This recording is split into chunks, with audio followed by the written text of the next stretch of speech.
First question, जैसे कि आप देख पा रहे हैं, भारत में पहली रेल किन स्टेशनों के बीच चली थी? पहली रेल जो कि 16 अप्रैल 1853 में चली थी। ध्यान में रखना है, 16 अप्रैल 1853। ये किन दो स्टेशनों के बीच चली थी? तो ध्यान में रखना, मुंबई और थाने के बीच, यानी कि option number B right answer होगा।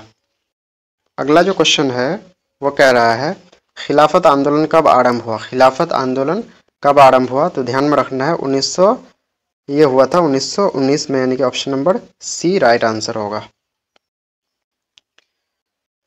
अगला क्वेश्चन, मोहनजोदड़ो का शाब्दिक अर्थ है। मोहनजोदड़ो का शाब्दिक अर्थ है, तो इसका जो शाब्दिक अर्थ हो जाता है वो हो जाता है मृतकों का टीला, यानी कि option number C right answer होगा।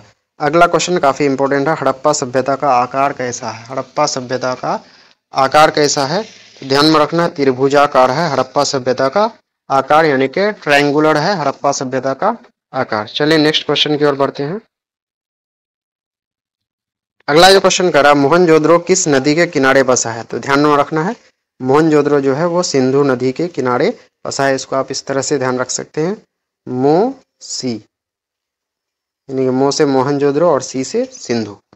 लोथल किस राज्य में स्थित है? काफी इंपॉर्टेंट क्वेश्चन है। लोथल जो कि गुजरात राज्य में स्थित है, यानी कि option number C right answer होगा। लोथल कहाँ पे स्थित है? गुजरात में, यहीं पे, यानी कि बंदरगाह, सबसे पुराना बंदरगाह देखा गया था। अगला जो क्वेश्चन कर रहा है, किस शासक को प्रियदर्शी कहा गया है? तो आप लोग जानते ही होंगे, अशोक। अशोक को क्या कहा गया है? प्रियदर्शी कहा गया है। चलिए नेक्स्ट क्वेश्चन की ओर बढ़ते हैं। अगला क्वेश्चन कह रहा है, सिंधु सभ्यता में बंदरगाह के साक्ष्य कहाँ से मिले हैं? तो सिंधु सभ्यता में बंदरगाह के साक्ष्य, जैसा कि अभी हम लोग पिछले क्वेश्चंस में पढ़ चुके, ये मिला है लोथल, और लोथल कहाँ पे है? गुजरात में, गुजरात राज्य में लोथल है। अगला क्वेश्चन, मेगास्थनीज किसका राजदूत था? तो मेगास्थनीज था सेल्यूकस निकेटर, यानी ऑप्शन नंबर सी इसका राइट आंसर हो जाएगा। नेक्स्ट क्वेश्चन है, चीनी यात्री फाह्यान किसके शासनकाल में भारत आया? तो चीनी यात्री फाह्यान जो है वो विक्रमादित्य, इसको बोलते हैं चंद्रगुप्त सेकेंड या चंद्रगुप्त विक्रमादित्य, इनको चंद्रगुप्त सेकेंड भी कहा जाता है। ध्यान में रखना, चंद्रगुप्त सेकेंड या फिर चंद्रगुप्त विक्रमादित्य, इन्हीं के शासनकाल में चीनी यात्री फाह्यान भारत आए थे। अगला, बाणभट्ट, काफी इंपॉर्टेंट क्वेश्चन है, बाणभट्ट किस शासक के दरबारी थे? तो Harshavardhan, option number B right answer हो जाएगा। बाणभट्ट हर्षवर्धन के दरबारी थे। नालंदा विश्वविद्यालय का संस्थापक कौन था? तो ध्यान में रखना, कुमार गुप्त। नालंदा विश्वविद्यालय का संस्थापक कुमार गुप्त, और नालंदा विश्वविद्यालय को जो ढहा दिए थे वो बख्तियार खिलजी था। ठीक है, तो इनके संस्थापक कौन थे? कुमार गुप्त। निम्न में प्राचीनतम वेद कौन सा है? तो ध्यान में रखना, ऋग्वेद। इसी ऋग्वेद से जो है आपका गायत्री मंत्र लिया गया है, ध्यान में रखना है।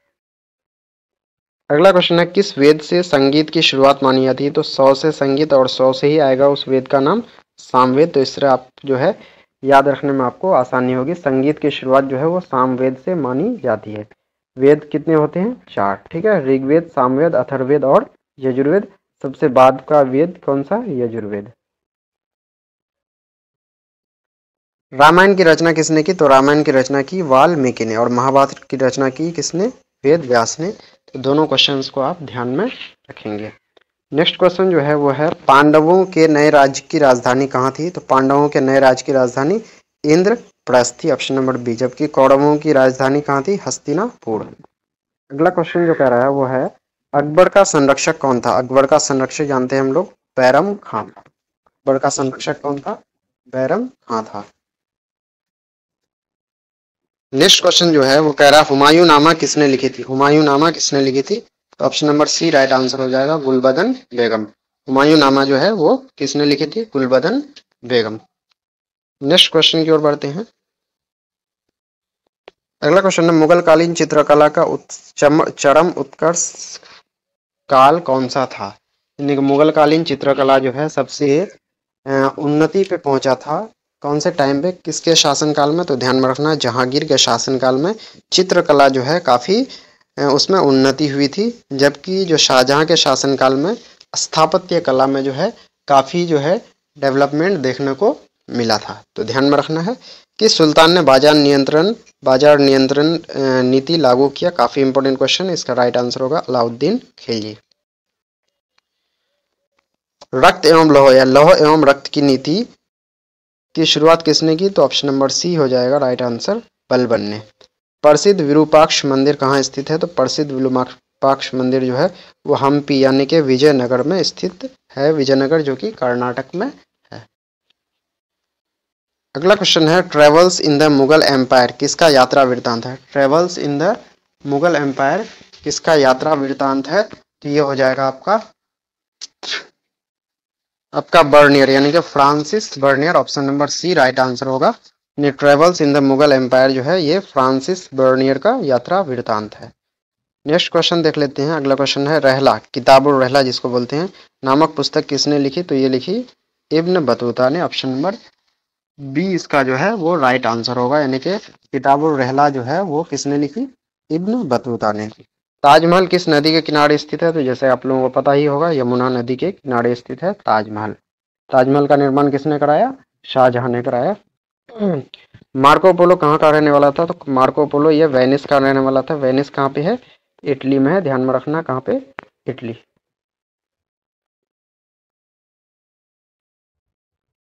नेक्स्ट है लखनऊ में 1857 के विद्रोह का नेतृत्व किसने किया? तो 1857 के विद्रोह का नेतृत्व लखनऊ में किया था बेगम हजरत महल ने। Option number B right answer होगा। पीर अली ने किया था पटना से, ठीक है। और नाना साहब और तांतिया टोपे इन दोनों ने कानपुर से किया था 1857 की क्रांति का नेतृत्व। ध्यान में रखना है इसको भी। आगे अंग्रेजों ने अपनी पहली फैक्ट्री कहाँ स्थापित की? तो सूरत में। सूरत जो कि गुजरात में है, वहीं पे 1613 में उन्होंने क्या किया? अपनी पहली फैक्ट्री स्थापित की। फ्रांसिस बुकानन कौन था? तो फ्रांसिस बुकानन एक चिकित्सक भी थे और साथ ही साथ एक सर्वेक्षक, यानी कि एक डॉक्टर और साथ ही साथ एक सर्वेक्षक भी थे। कौन? फ्रांसिस बुकानन, यानी कि ऑप्शन नंबर बी इसका राइट आंसर होगा।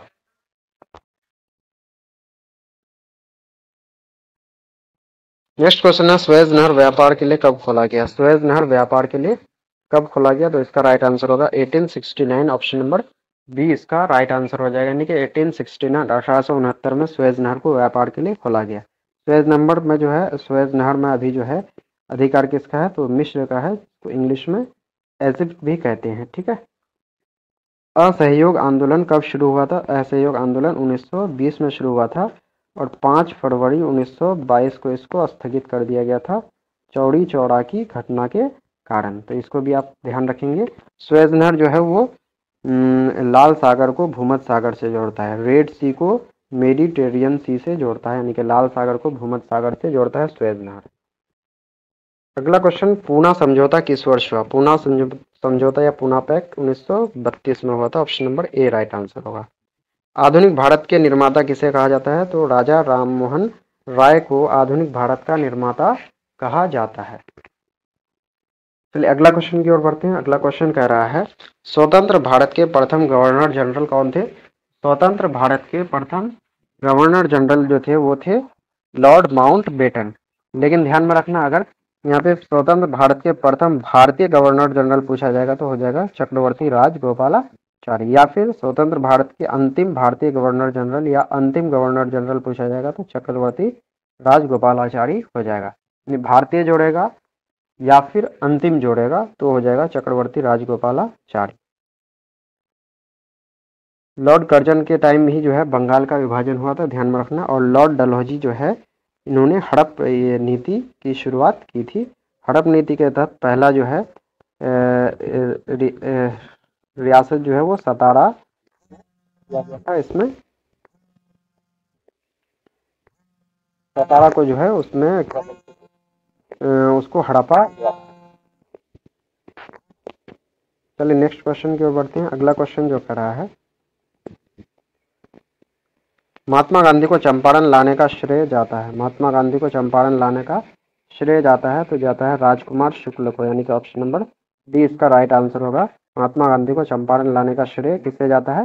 राजकुमार शुक्ल को 1917 में। महात्मा गांधी का पहला किसान आंदोलन था तो चंपारण था। महात्मा गांधी का पहला किसान आंदोलन कौन सा था? चंपारण था। चलिए नेक्स्ट क्वेश्चन की ओर बढ़ते हैं। अगला क्वेश्चन है 1857 के विद्रोह के समय ब्रिटेन के प्रधानमंत्री कौन थे? 1857 के विद्रोह के समय ब्रिटेन के प्रधानमंत्री कौन थे? तो ये थे पाम्स्टन। काफ़ी इंपॉर्टेंट क्वेश्चन है। 1857 के विद्रोह के समय ब्रिटेन के प्रधानमंत्री कौन थे? पाम्स्टन थे। चलिए नेक्स्ट क्वेश्चन की ओर बढ़ते हैं।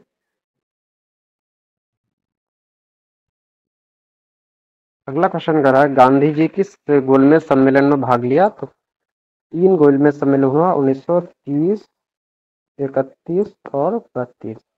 तो गांधी जी ध्यान में रखना है दूसरा गोलमेज सम्मेलन में भाग लिए थे, यानी कि option number B right answer होगा। गांधी जी दूसरे गोलमेज सम्मेलन में भाग लिए थे, पहला और तीसरा में नहीं लिए थे। ठीक है, जबकि डॉक्टर भीमराव अम्बेडकर जो है वो तीनों गोलमेज सम्मेलन में भाग लिए थे। अगला क्वेश्चन कर रहा है सिंध का बाग किस स्थल को कहा जाता है? सिंध का बाग कहा जाता है मोहनजोदड़ो को। Option number B right answer होगा। मोहनजोदड़ो को मृतकों का टीला भी कहा जाता है। युगल समाधान के साक्ष्य कहाँ से मिले हैं? तो युगल समाधान यानी कि जोड़े में शब्द जो है मिला है वो लोथल से। लोथल जो कि यहाँ पे बंदरगाह का भी साक्ष्य मिला है। ऋग्वैदिक काल में प्रमुख देवता कौन थे? तो ये थे इंद्र, यानी कि option number A right answer होगा। इंद्र जो है ऋग्वैदिक काल में प्रमुख देवता थे।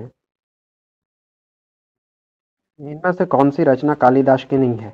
कालिदास की रचना रघुवंशम भी है, अभिज्ञान शाकुंतलम भी है और विक्रम वर्षीय भी है, यानी कि डी नंबर नहीं होगा। मुद्रा राक्षस जो है वो कालिदास की रचना नहीं है। मुद्रा राक्षस जो है वो कालिदास की रचना नहीं है। मुद्रा राक्षस जो है ये विशाख दत्त की रचना है। विशाख दत्त की रचना है। ठीक है। अगला किसके काल को स्थापत्य कला आर्किटेक्चर का स्वर्ण युग गोल्डन एरा कहा जाता है? तो ये हो जाएगा शाहजहां। आर्किटेक्चर का शाहजहां, क्योंकि शाहजहां ने लाल किला, उसके अलावा ताजमहल आदि जो है का निर्माण कराया। ठीक है, तो शाहजहां के काल को स्थापत्य कला का स्वर्ण युग कहा जाता है, जबकि चित्रकला का स्वर्ण युग कहा जाता है जहांगीर के काल को। 2.5 दिन का झोपड़ा क्या था? तो ये एक मस्जिद था। Option number B right answer होगा।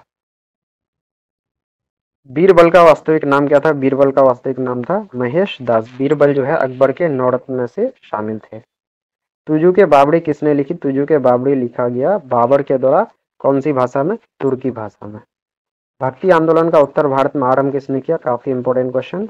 भक्ति आंदोलन का उत्तर भारत में जो है आरंभ रामानंद ने किया। ऑप्शन नंबर ए इसका राइट आंसर होगा। अगला क्वेश्चन की ओर बढ़ते हैं। अगला क्वेश्चन कह रहा है संत कबीर का जन्म कहाँ हुआ था? संत कबीर का जन्म हुआ था ऑप्शन नंबर बी, यानी कि वाराणसी में संत कबीर का जन्म हुआ था। अगला क्वेश्चन जो है 1916 में हुए भारतीय राष्ट्रीय कांग्रेस के लखनऊ अधिवेशन की अध्यक्षता किसने की थी? तो 1916 में हुए भारतीय राष्ट्रीय कांग्रेस के लखनऊ अधिवेशन की अध्यक्षता जो किया था वो किए थे अंबिका चरण मजूमदार। ये काफ़ी इम्पोर्टेंट आपका जो है किया गया था। मुस्लिम लीग और कांग्रेस को एक साथ मिलाया गया था, साथ ही साथ गरम दल और नरम दल को भी इसमें मिला लिया गया था। नेक्स्ट क्वेश्चन है बीजक में किसका उपदेश संग्रहित है? बीजक में जो है वो कबीर का उपदेश संग्रहित है। Option number A right answer होगा। तो इस तरह से जो है हम लोग यहाँ पे जो है 50 काफ़ी इंपॉर्टेंट क्वेश्चंस को हिस्ट्री का कवर कर चुके हैं। इससे पहले इसी तरह से हिस्ट्री का मॉडल सेट नंबर 2 और मॉडल सेट नंबर 1 कवर किया, तो उसको आप जाकर के प्लेलिस्ट में देख सकते हैं। आपके एग्जाम के लिए काफ़ी इंपॉर्टेंट होगा। तो मिलते हैं नेक्स्ट वीडियो में। जय हिंद, जय भारत।